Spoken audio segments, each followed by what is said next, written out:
ಮೇ 11 ಆ ದಿನ ದೊಡ್ಡಬಳ್ಳಾಪುರ ನಗರ ಅಕ್ಷರಶಃ ಬೆಚ್ಚಿ ಬಿದ್ದಿತ್ತು. ಲಾಂಗು ಮಚ್ಚುಗಳು ತನ್ನ ಅಸಲಿ ವರಸೆ ತೋರಿಸಿದ್ವು. ಕೆಂಪು ನೆತ್ತರನ್ನ ನೋಡಿ ದೊಡ್ಡಬಳ್ಳಾಪುರದ ನಗರ ಜನ ಒಂದು ಕ್ಷಣ ದಂಗಾಗಿ ಹೋಗಿದ್ರು. ಹಣದ ವಿಚಾರವಾಗಿ ಸ್ನೇಹಿತರಲ್ಲೇ ಜಗಳವಾಗಿ ಕೊನೆಗೆ ಮಸಣ ಸೇರಿದ ಹೇಮಂತ ಗೌಡನ ಪ್ರಕರಣ ಬೆನ್ನಟ್ಟಿದ ಪೊಲೀಸರು A1 ಆರೋಪಿಯಾದ ನರಸಿಂಹಮೂರ್ತಿ ಅಲಿಯಾಸ್ ಮಿಟ್ಟೆನನ್ನ ಕಳೆದ 3 ದಿನಗಳ ಹಿಂದೆಯೇ ಬಂಧಿಸುವಲ್ಲಿ ಯಶಸ್ವಿಯಾಗಿದ್ದರು. ಇನ್ನು A2 ಆರೋಪಿಯಾದ ಶ್ರೀನಿವಾಸ್ ಅಲಿಯಾಸ್ ಚಿಕ್ಕಮಿಟ್ಟೆ ಮಾತ್ರ ಪೊಲೀಸರಿಗೆ ಚಳ್ಳೆ ಹಣ್ಣು ತಿನ್ನಿಸ್ತಾ ತಲೆಮರೆಸಿಕೊಂಡು ಓಡಾಡ್ತಾ ಇದ್ದ. ಆದ್ರೆ ಇವತ್ತು ಚಿಕ್ಕಮಿಟ್ಟೆನ ಗ್ರಹಚಾರ ಕೆಟ್ಟಿದ್ದೇನೋ ಖಚಿತ ಮಾಹಿತಿ ಕಲೆ ಹಾಕಿದ ಪೊಲೀಸರು ಬೆಳ್ಳಂಬೆಳಿಗ್ಗೆ ರಾಜನಗುಂಟೆ ಸಮೀಪದ ಶ್ರೀರಾಮನಹಳ್ಳಿಯ ಬಳಿ ತಗಲಾಕೊಂಡ. ಆದ್ರೆ ಸರೆಂಡರ್ ಆಗದೆ ಅಲ್ಲೂ ಕೂಡ ತನ್ನ ಅಸಲಿ ವರಸೆ ಶುರು ಮಾಡಿ ಕಾನ್ಸ್ಟೇಬಲ್ ಚಂದ್ರು ಮೇಲೆ ಕಲ್ಲು ಎಸೆದು ಚಾಕು ತೋರಿಸಿ ಹಲ್ಲೆ ಮಾಡಲು ಮುಂದಾಗಿದ್ದ. ಕೂಡಲೇ ಸ್ಥಳದಲ್ಲಿ ಇದ್ದ ಇನ್ಸ್ಪೆಕ್ಟರ್ ಸಾದಿಕ್ ಪಾಷಾ ಕಾಲಿಗೆ ಗುಂಡು ಹಾರಿಸಿ ಆರೋಪಿ ಶ್ರೀನಿವಾಸ್ ಅಲಿಯಾಸ್ ಚಿಕ್ಕಮಿಟ್ಟೆನನ್ನ ಬಂಧಿಸುವಲ್ಲಿ ಯಶಸ್ವಿಯಾಗಿದ್ದಾರೆ.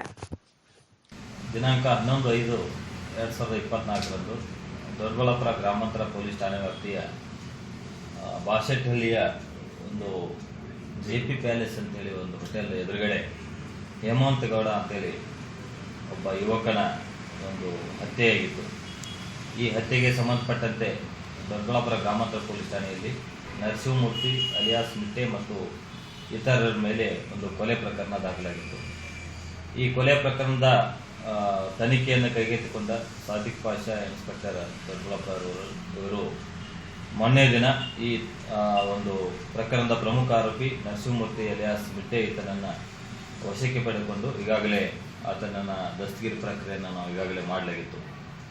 ಇವತ್ತು ಬೆಳಗ್ಗೆ 6:45 ಸುಮಾರದಲ್ಲಿ ಒಂದು ಇನ್ನೊಬ್ಬ ಪ್ರಮುಖ ಆರೋಪಿ ಶ್ರೀನಿವಾಸ್ ಅಂತೇಳಿ ಈತ ರಾಜನಕುಂಟೆ ಹತ್ತಿರ ಒಂದು ಶ್ರೀರಾಮಹಳ್ಳಿಯಲ್ಲಿ ಗೇಟ್ ಅಂತ ಹೇಳಿದೆ, ಅಲ್ಲಿ ಆತ ಇದ್ದಾನೆ ಅಂತೇಳಿ ಒಂದು ಖಚಿತ ಮಾಹಿತಿಯನ್ನು ಆಧರಿಸಿ ಸಾದಿಕ್ ಪಾಷಾ ನೇತೃತ್ವದ ತಂಡ ಅಲ್ಲಿ ಅವನ ಅರೆಸ್ಟ್ ಮಾಡಲಿಕ್ಕೆ ಹೋದ ಒಂದು ಸಂದರ್ಭದಲ್ಲಿ ಆತ ಅಲ್ಲಿ ನಡ್ಕೊಂಡು ಹೋಗ್ತಾ ಇರೋದು ಕಂಡು ಬರ್ತದೆ.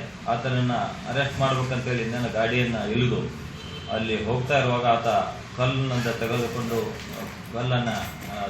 ಅಟ್ಯಾಕ್ ಮಾಡಕ್ಕೆ ಬರ್ತಾನೆ. ತದನಂತರದಲ್ಲಿ ಆತನನ್ನು ಹಿಡಿಯಲಿಕ್ಕೆ ಹೋದಾಗ ನಮ್ಮ ಒಬ್ಬ ಹೆಡ್ ಕಾನ್ಸ್ಟೇಬಲ್ ಚಂದ್ರಶೇಖರನ್ ಅವರಿಗೆ ಆತ ಏಕಾಏಕಿ ತನ್ನ ಹತ್ತಿರ ಇದ್ದ ಒಂದು ಚಾಕುವಿನಿಂದ ಕೈಗೆ ಗಾಯಗೊಳಿಸುವುದಲ್ಲದೆ ಆತನನ್ನು ಕೊಲ್ಲಲಿಕ್ಕೆ ಒಂದು ಪ್ರಯತ್ನವನ್ನು ಮಾಡ್ತಾ ಇರುವಾಗ ಸಾದಿಕ್ ಪಾಷಾ ಇನ್ಸ್ಪೆಕ್ಟರ್ ಅವರು ಆತನಿಗೆ ವಾರ್ನಿಂಗ್ ಅನ್ನು ಕೊಡ್ತಾರೆ. ವಾರ್ನಿಂಗ್ ಅನ್ನು ಕೊಟ್ಟರು ಸಹಿತ ಆತ ನಮ್ಮ ಸಿಬ್ಬಂದಿಯವರ ಮೇಲೆ ಅಟ್ಯಾಕ್ ಒಂದು ಮಾಡ್ತಾ ಇರುವಾಗ ಒಂದು ಏರ್ ಫೈರಿಂಗ್ ಮಾಡಿ ಆತನಿಗೆ ಎಚ್ಚರಿಕೆ ನೀಡಿದರೂ ಸಹಿತ ಆತ ಹೊಡೆದೇ ಅವ್ರನ್ನ ಒಂದು ಗಾಯಗೊಳಿಸುವ ಒಂದು ಯತ್ನದಲ್ಲಿದ್ದಾಗ ಸಾದಿಕ್ ಪಾಷಾ ಅವರು ಆತನಿಗೆ ಒಂದು ಕಾಲಿಗೆ ಗುಂಡನ್ನು ಹಾರಿಸುವ ಮೂಲಕ ಆತನನ್ನು ಸೆಕ್ಯೂರ್ ಮಾಡಿಕೊಳ್ಳಲು ಯಶಸ್ವಿಯಾಗಿದ್ದಾರೆ. ಉರೂಪ್ ಸಂತೋಷ್ ಉರೂಪ್ ಮಿಟ್ಟೆ ಎಂಬುವನು ಮೇಡಹಳ್ಳಿ ಗ್ರಾಮದ ವಾಸಿಯಾಗಿದ್ದು ಇವನು ದೊಡ್ಡಬಳ್ಳಾಪುರ ಕಸಬಾ ಠಾಣೆಯಲ್ಲಿ ಒಂದು ರೌಡಿ ಲಿಸ್ಟ್ ಇದೆ. ಈಗ ಕೇಸುಗಳು 7-8 ಇದೆ. ಇದೇ ಕೆಲಸ ಯಾವಾಗೂ ಇದನ್ನು ನೋಡಿ ನೀವು ಕಾನೂನು ಕ್ರಮ ಜರುಗಿಸಬೇಕು. ಅಂದರೆ ನೀವು ನೇರವಾಗಿ ಹೇಳ್ತಾರೆ ಅವರೇ ಹೊಡೆದಿರೋದು? ಹೌದು. ಈಗ ಜೊತೆಯಲ್ಲಿ ಹುಡುಗರು ಇದ್ದವ್ರು ಹೇಳಿದ್ರಲ್ಲ, ಈಗ 12-13 ಜನ ಬಂದರೆ ಇನ್ನು 3 ಜನ ಏನು ಮಾಡ್ತಾರೆ, ವೈಟ್ ತಿಂತಾನೆ ಓಡೋಗಿದ್ದಾರೆ. ಹೋಗಿ ಎತ್ತಾಕೊಂಡೋಗಿ ರಾತ್ರಿ ಎಲ್ಲ ಓಡಾಡಿಸಿ ತಿವಿದು ಬಿಸಾಕಿ ಹೋಗಿದ್ದಾರೆ. ನೀವು ಅವ್ರನ್ನ ಹುಡುಕ ರಾತ್ರಿ 12 ಗಂಟೆಗೆ ಗೊತ್ತಾಯಿತು. 1:30ಗೆ ಅವ್ರ ಮನೆಗೆ ಹೋದ್ವಿ.